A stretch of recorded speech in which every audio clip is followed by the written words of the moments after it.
thank you, Senator Middleton, for being here. Welcome back to Tyler. Thank you. Yeah, good to be here with you. You've been in the Texas legislature since 2019 and currently serve as senator for the Galveston area. Why run for the Attorney General's office for the Republican nomination?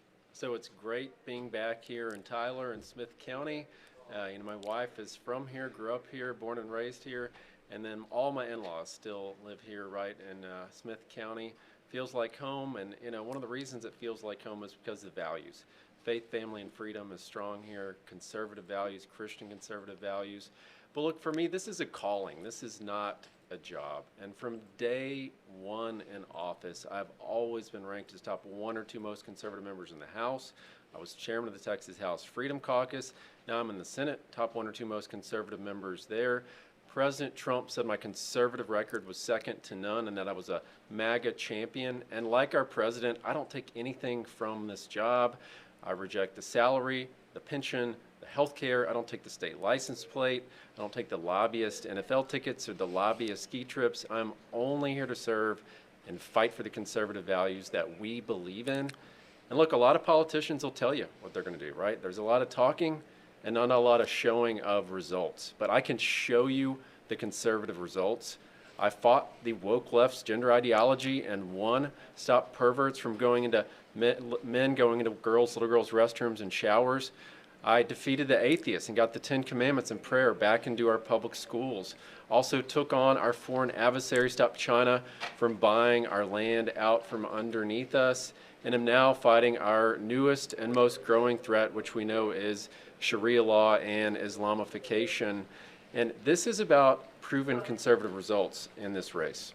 We're going to get to a lot of what you mentioned, but first and foremost, your biggest priorities if elected.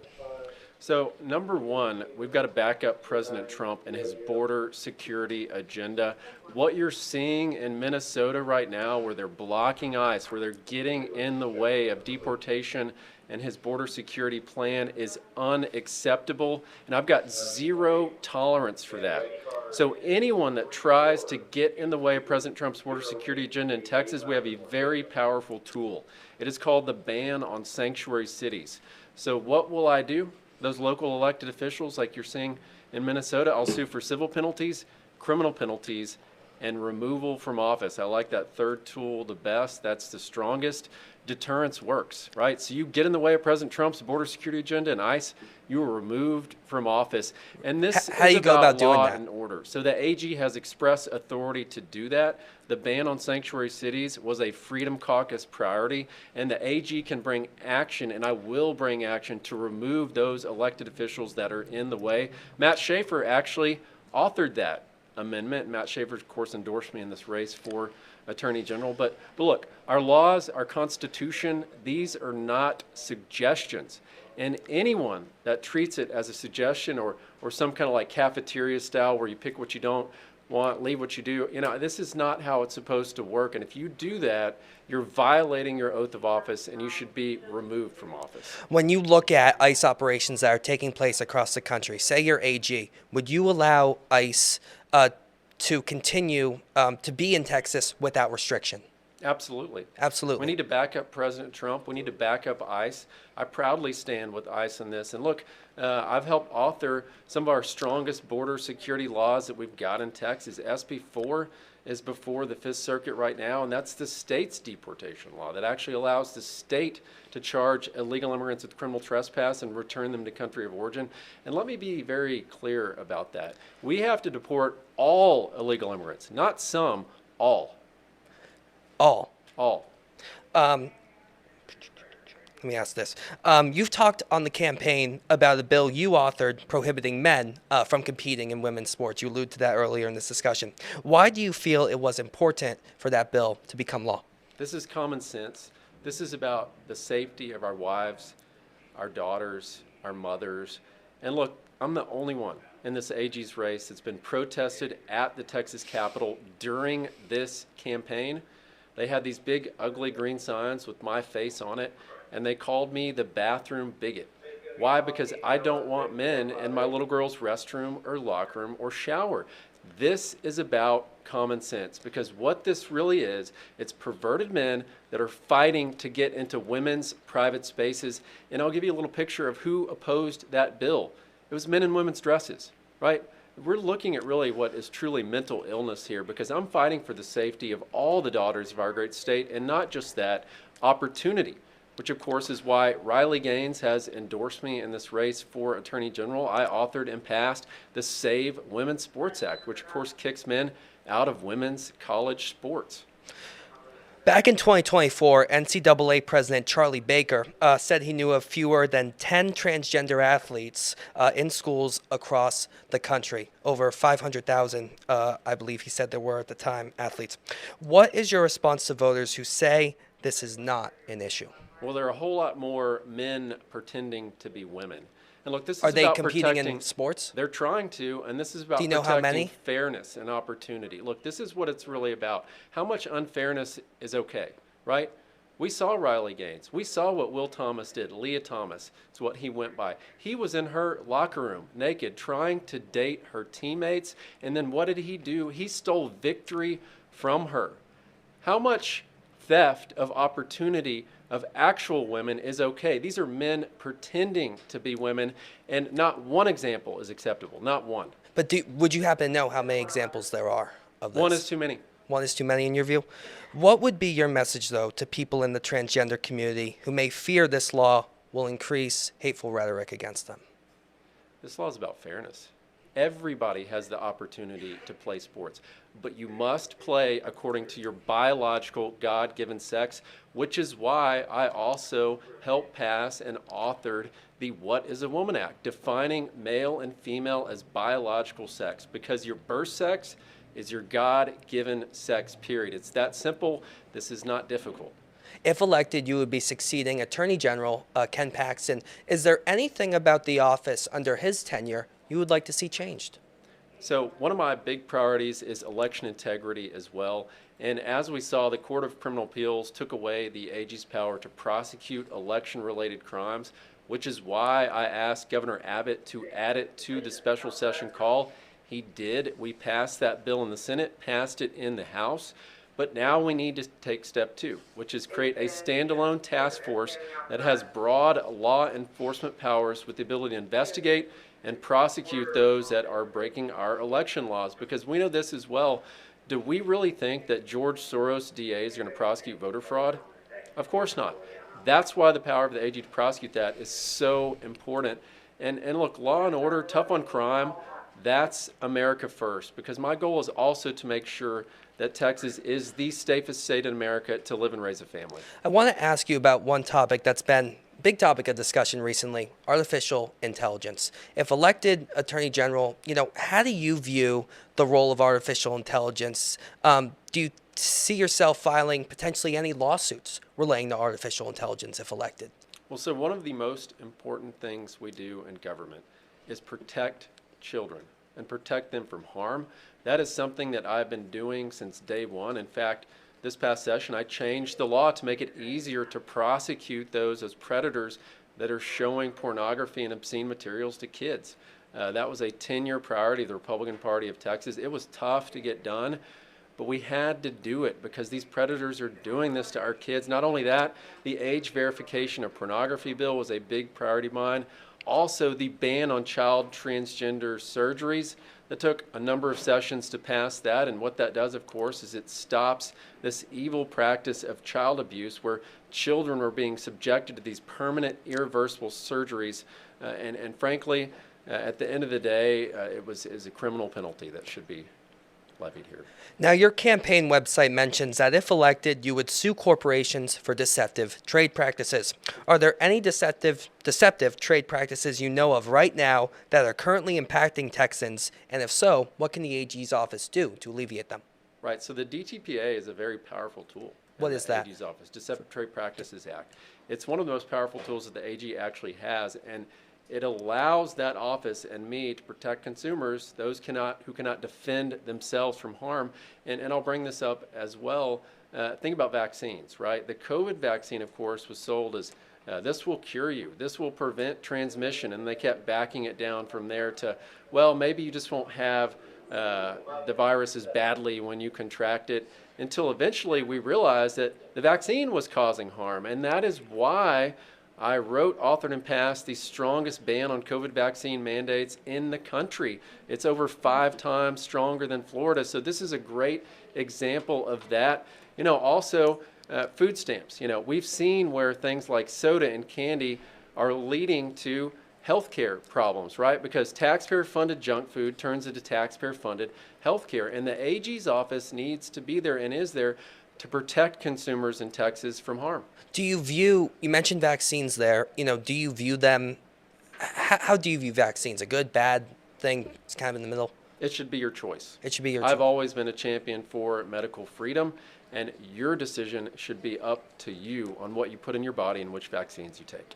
And if elected Attorney General, you would be responsible for an office of hundreds of employees. Why do you believe you have the experience to handle an agency of that size? So look, for 7 years, I've been writing these laws, drafting these laws, defending them against Democrat attorneys in the House floor, defending them against Democrat attorneys on the Senate floor, getting these laws over the finish line. Who better to enforce them than someone who was on the ground floor already writing them, defending them against the attacks by the left?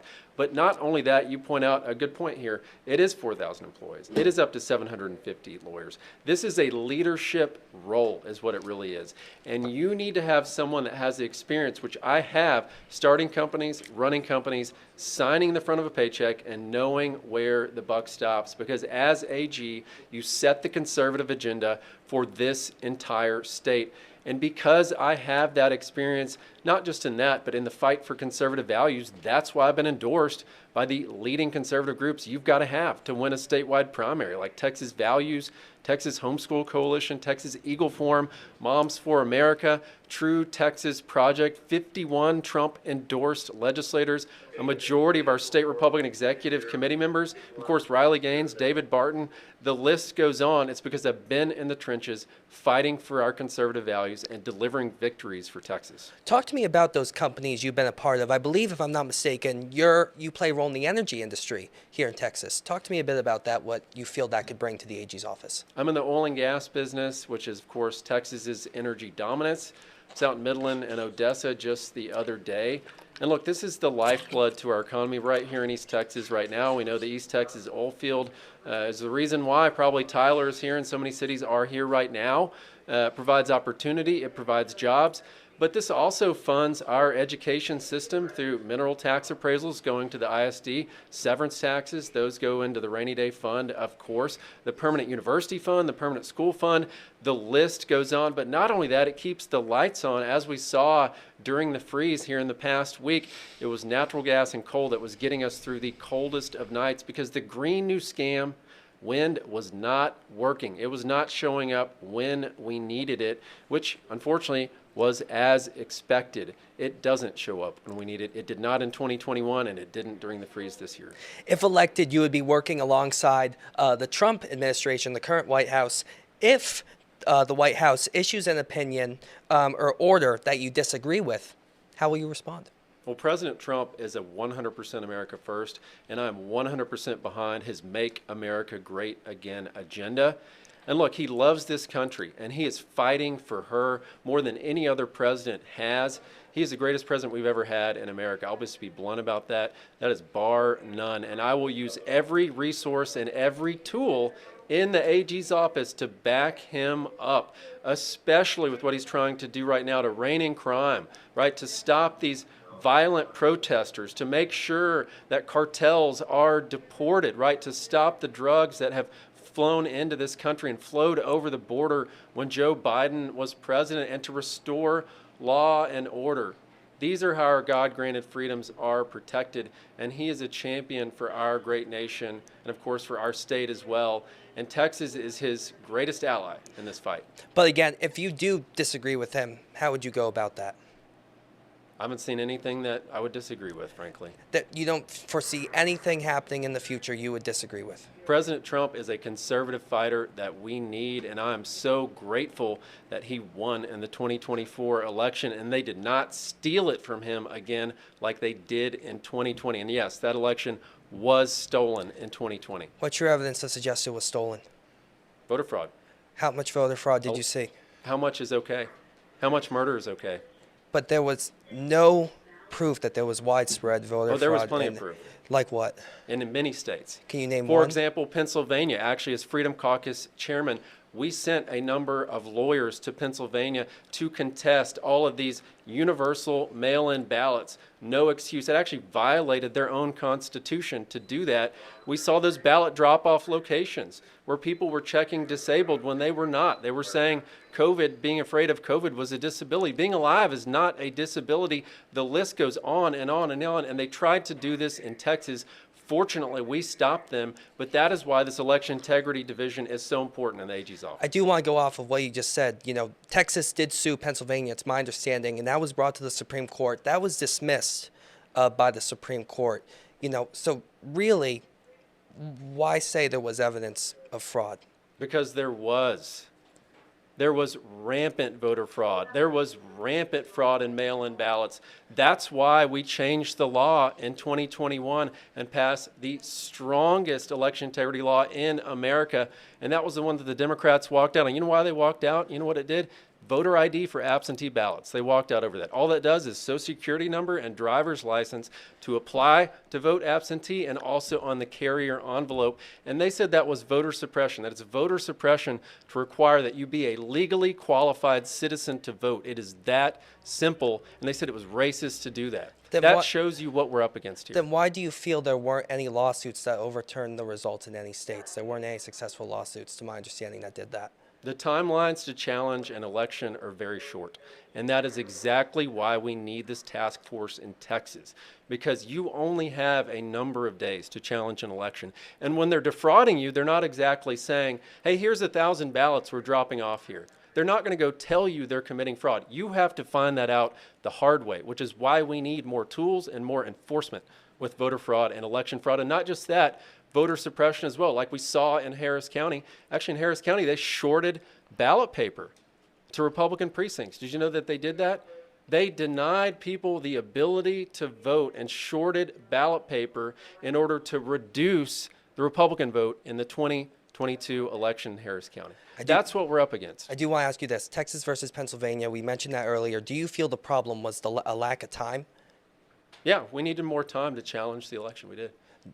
What about the legal arguments that were present? Do you feel they were perfectly valid? Yes. Why? Yeah, because there was voter fraud. I've told you again. We saw this. I actually saw evidence where they had 2 voting machines, right? They have primaries, right, where they separate people, Republican, Democrat, and actually on election day they do the same. And they were saying, well, the Republican ballots need to go in that suitcase over there. The Democrat voting machine is functioning just fine. This is a real story from Pennsylvania. And how can you say there's no evidence of that? We saw that firsthand. No evidence of widespread voter fraud. But let me move on to a different topic. You mentioned having the 10 Commandments in public school classrooms. That law is currently facing legal scrutiny. It's my understanding you were one of the bill's co-authors, and just to kind of put a ribbon on it, this allows the 10 Commandments to be displayed in public school classrooms if they are donated. Do you feel the law should be upheld? Absolutely. There is no such thing as separation of church and state. And this is God's law, is what it is. And it needs to be on the wall of every classroom. And the left is saying that this is harmful. Okay, what's harmful? Don't lie. Don't cheat. Don't steal. Don't murder. Honor thy mother, thy father. Which part of that is harmful? I would love for people to tell me, because this is the same group, the ACLU, is challenging it. They're the ones that wanted men and girls restrooms and showers. They're the one that wanted men and girls sports. They're the ones that are against election integrity. They're the ones that want an open border to reward criminals. And they're the ones that are saying that the 10 Commandments is dangerous. I do want to ask you, how would you respond to Texans who may want to see other types of religious texts on classroom walls, such as the Torah or the Quran? Because this is foundational to our republic. In fact, our penal code is based on the 10 Commandments. And think of what it says in the preamble to the Texas Constitution. It says, humbly invoking blessings of Almighty God. That is a prayer. We have a copy of the Ten Commandments, actually a monument, granite monument on the grounds of the Capitol, above the dais in the House and the Senate. It says, "In God we trust," as it should. That should be above all other things that we do in government. And not only that, every desk in the legislature, both in the House and Senate, has a Bible with the state seal. And there's actually an Aitken Bible that was ratified and endorsed by Congress in 1782.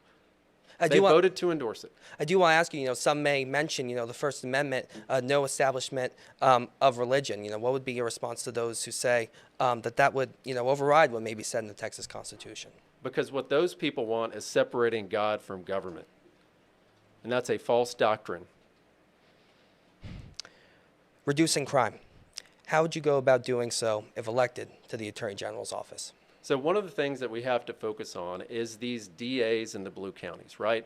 So our penal code is not always being enforced, right? We have a lot of great laws on the books, but we've got to make sure that they're enforced.